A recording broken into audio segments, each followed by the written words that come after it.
Welcome to Healthy Mama Hacks, a weekly mini podcast where I share my best tips for hacking your healthy mama life with simple tips for easier eating, cooking, and living a healthy mama life in 20 minutes or less. Let's do this, mama. Hey friends, welcome back to another episode of Healthy Mama Hacks. Chris here, and it is right around Valentine's Day. And I know everyone has mixed opinions on Valentine's Day. Some people love it, some people think it's just a Hallmark holiday. But either way, I don't think it's a bad thing to be reminded of showing each other just a little bit of love. But though we hear a lot about romantic love around Valentine's Day, we don't tend to hear about a lot of different ways to love yourself better. And I think Valentine's Day can be a really great opportunity to work on not just our love for others, but our love for ourselves. Because when we can love ourselves wholly and fully, we can love those around us even better.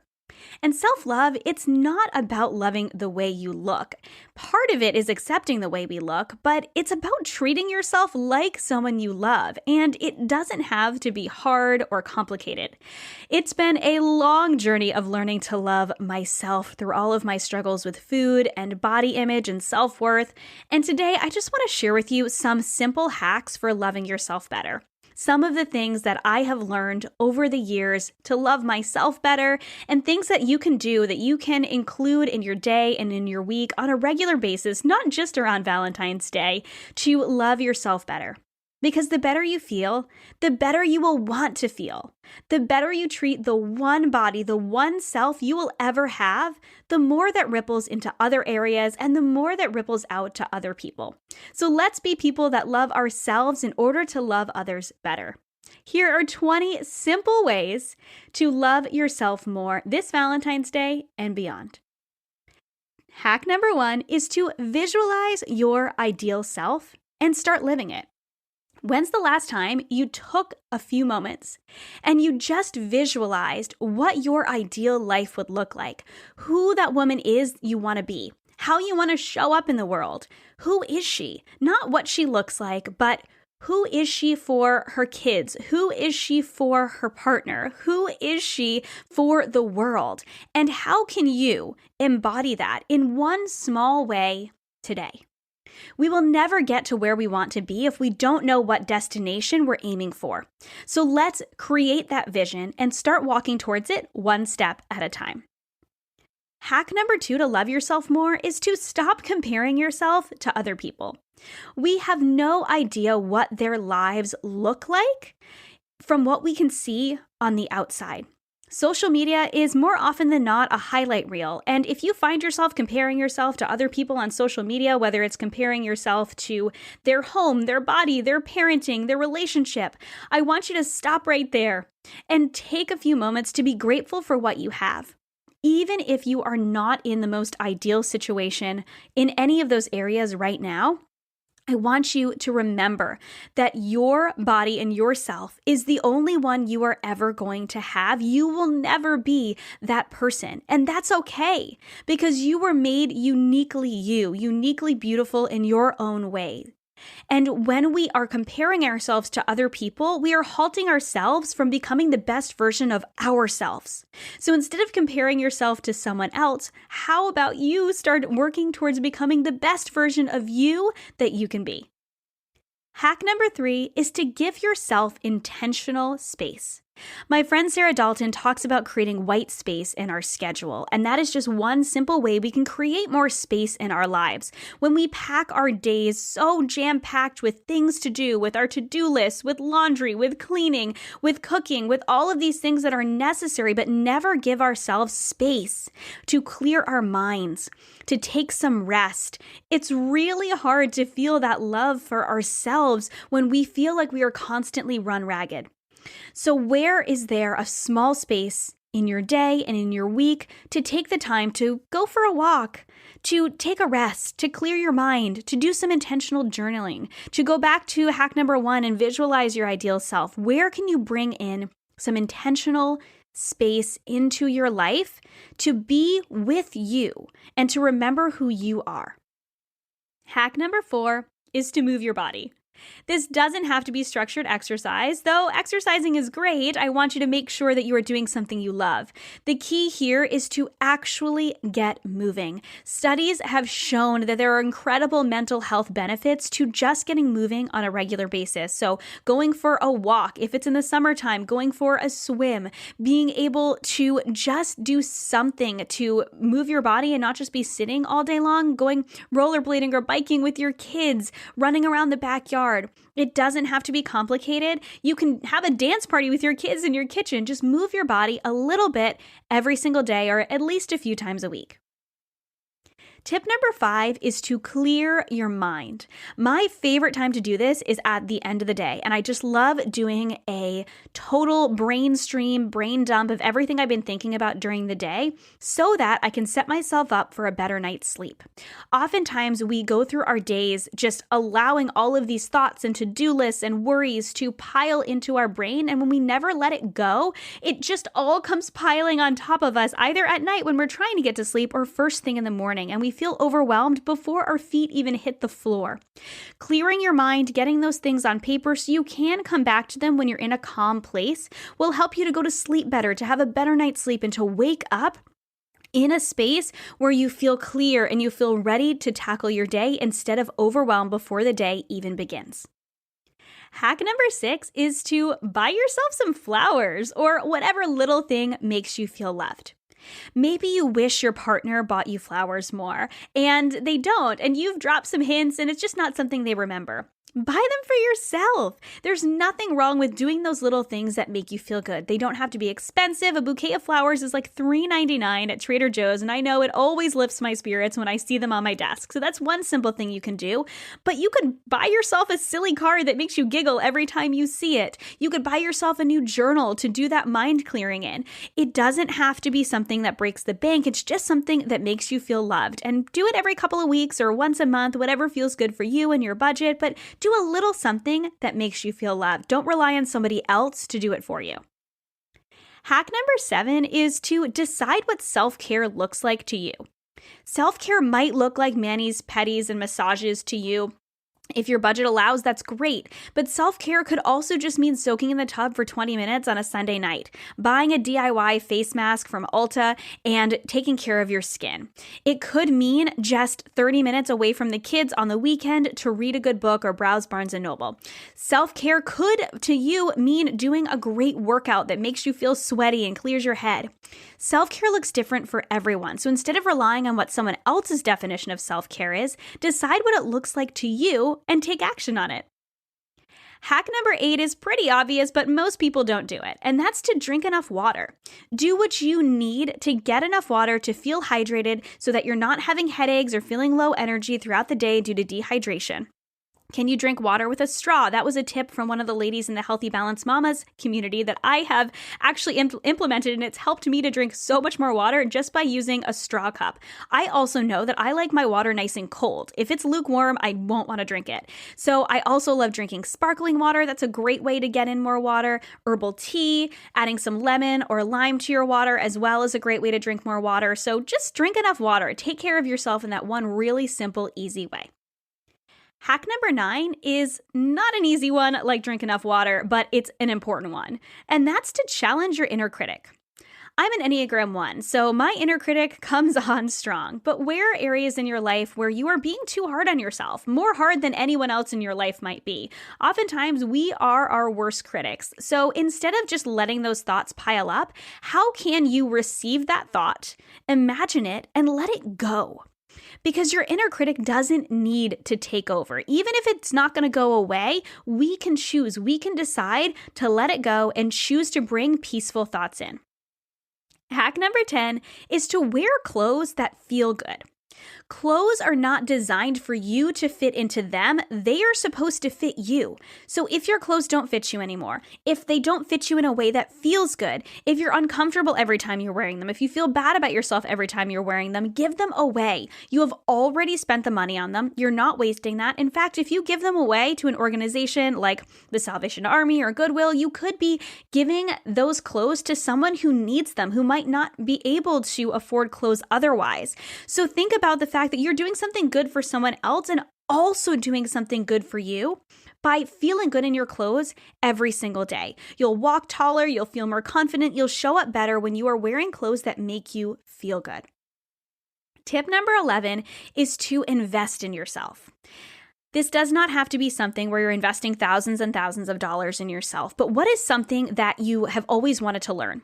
What is something you want to improve on? What is something that you want to get better at? What is something that will help you to show up as a better version of you? Whether it's learning how to eat intuitively, taking a class on knitting, learning how to better cook, maybe taking a class on writing so you can finally write that novel you've always wanted to write. What is a way that you can invest in yourself in a way that works in your budget, but is something that's just for you? Oftentimes when I'm feeling down on myself, I realize it's because I'm not growing, because I've just been going through the motions as a mom and a business owner, and I'm doing the things that I love, but something just feels missing. Investing in myself in just some little way and learning something new and really allowing myself to grow is one of those incredible ways that I'm able to show myself love by reminding myself that I am worthy of growing and learning and becoming the best version of myself. Hack number 12 is to take yourself out on a date. Whether you have a partner or you're solo, take yourself out on a date. It could just be for coffee and Barnes & Noble. It could be to go and actually have a really nice dinner that your partner might not actually enjoy because it's a cuisine that you love. Yeah, it's great to go out on dates with your partner. It's great to go out on dates with your girlfriends, but sometimes we just need a date for ourselves where we go and we have chips and a margarita, or we grab a coffee and sit down with a good book, or we go and we get that dessert from that place we love and nobody else has to try and take a bite from us. Take yourself on a date. Show yourself that you love yourself enough to treat yourself just a little bit. Hack number 13 is to let go of the toxic voices in your life. You probably already know what these voices are. I probably don't have to tell you. So those first couple of voices that come to the top of your mind, maybe they're on social media, maybe it's maybe acquaintances on Facebook, or maybe that's that person on Instagram that always makes you feel bad when you follow them. Maybe there's somebody you are comparing to, or somebody that always just seems kind of angry.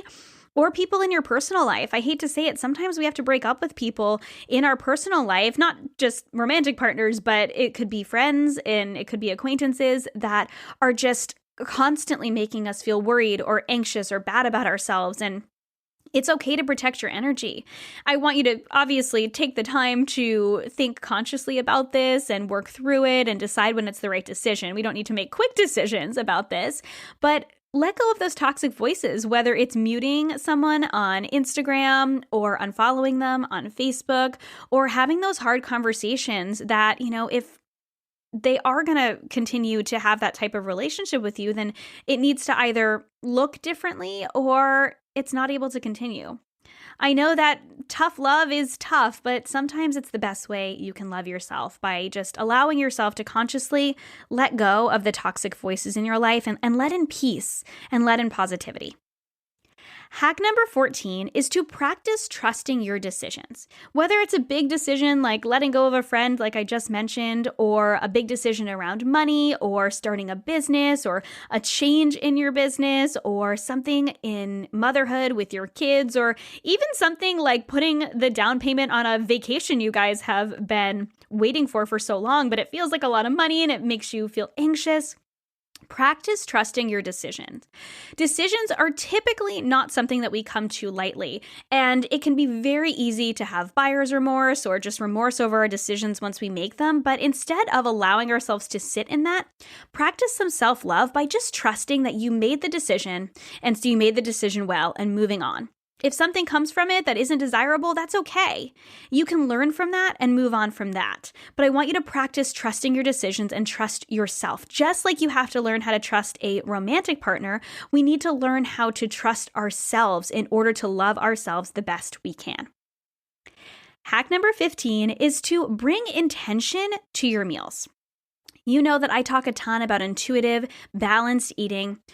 But the best way to start becoming a more intuitive eater is just bringing more intention to your meals. And I always recommend just starting with one meal that you're just bringing more intention to. So by that, I mean taking the time to pause before the meal. Ask yourself how hungry you are. Ask yourself what you actually want to eat, if that's available, and from what you have available, what sounds satisfying. Ask yourself how you can make that more balanced by making sure that that meal has some protein, some fiber, some fat, so that you're actually going to stay full, and that it has some flavor in it too, so that it's actually satisfying and not just satiating, but it'll actually make you feel good and won't make you start craving other things because you didn't eat what you actually wanted. Just bring some intention to your meals and just start with one meal. It's a really great way to love yourself more. It's just intention. Hack number 16 is to be really careful about the opinions you let into your life. There are a lot of opinions out there, like I mentioned, on social media and then from people in our personal life, but I want you to be really conscious and careful about the opinions that you let in. This is a really important act of self-love. A piece of advice that I heard about a year ago that has really stuck with me is to not let anyone's opinion in that hasn't made it to the next level that you want to be at. So if they're not a level above you, if they're not a level above you in their marriage, if they're not a level above you in their business, if they're not a level above you in their motherhood, if they're not in a place that you desire to be, then you don't have to take their advice and their opinion. Take opinions from people who have made it to that next level and succeeded. And be careful about the ones that you let in just because they're there. An important act of self-love is making sure that you are allowing in what is going to serve you instead of just letting everyone make the decisions for you. Hack number 17 is to celebrate your wins. When is the last time you celebrated something about yourself? And guys, a win could be doing all of the laundry for the week. That is an awesome win, and I can't tell you the last time I did that. A win could be the end of your meal prep session. It could be a success at work. It could be a success with your kids and your motherhood. There are so many wins that come up in our life, and it doesn't need to be some big, huge thing like winning the lottery. Celebrate the little wins and celebrate yourself on a regular basis. Hack number 18 is to embrace what makes you unique. Oftentimes, we look at what makes us unique and we think about it as a bad thing because it's different than the norm. But what makes you unique is what makes you special. So instead of thinking about the ways that you're different, how can you celebrate the ways that you're different and embrace those things about you that are a little bit different than other people that make you stand out? So take some time to journal. What makes you unique and how does it make you special? And maybe what are the things that you see in other people that make them unique, that make you think that's so cool that they have that trait that I don't have? Because we are all different and we are all created uniquely beautiful. So how can you embrace what makes you unique, just like you embrace what makes your friends unique? Hack number 19 is to regularly evaluate your life and how it makes you feel. We're going back to that journal I recommended right at the very beginning, and I want you to take some time to evaluate your life. How are you feeling right now? How are you feeling in your relationship to food? How are you feeling in your relationship to your body? How are you feeling in your work? How are you feeling in your mom life? How are you feeling in your relationships? What is feeling good and what isn't? When we regularly evaluate our life and ask us how we are really feeling below just surface level, we can love ourselves better by making changes in the areas that need to be changed. If we are just going through life on autopilot, never evaluating and just continuing forward, at some point, we're going to reach a point where we realize we're not going in the direction we want to be going in. So take some time to go back to that vision of your ideal self, to ask yourself if you're moving forward, becoming that person you want to be, that person that you want to be, and ask yourself how you're feeling now and how you could feel better. And hack number 20 is a simple one, but one I can almost guarantee that you're not yet doing. And that's to tell yourself you love yourself. Practice saying it in the mirror to yourself every morning and every night. If you've had a hard relationship with yourself, with your body, if you've had trauma in your past, this can be really difficult and almost painful. But our mind only believes what we tell it. The more we tell ourselves we love ourselves, the more we start to feel it. Practicing gratitude and positive affirmations are great, and I highly encourage you to do that as well. Be grateful for your body, be grateful for what you have. Create those positive affirmations around creating the life that you want to live. But the most powerful one of all is to practice the gratitude of telling yourself that you love yourself, even if you don't quite feel it yet. Fake it until you make it. We only believe what we tell ourselves. So take that step and start loving yourself better today. I hope you enjoyed these 20 hacks to love yourself better this Valentine's season. I want you to hop into the Healthy Balanced Mamas Facebook community and let me know what one way you are going to love yourself better this week. Thank you so much for listening to this episode of the Healthy Balanced Mama podcast. If you loved it, would you take a screenshot and share it with a friend over on Instagram and tag me in it? It helps me so much to know what you love and are taking away from each episode. If you really loved it, would you hop over to iTunes and give me a star rating and review? Every rating and review helps this podcast be seen and heard by more women who need to hear the message of balance and wellness without deprivation. It's the best free gift you could give me. And as a reminder, the information and opinions on this podcast are meant for education and inspiration only and are not to be taken as medical advice, diagnosis, or treatment. Please consult with a trusted practitioner before making any changes. Have a beautiful day, friend, and I'll see you in the next episode.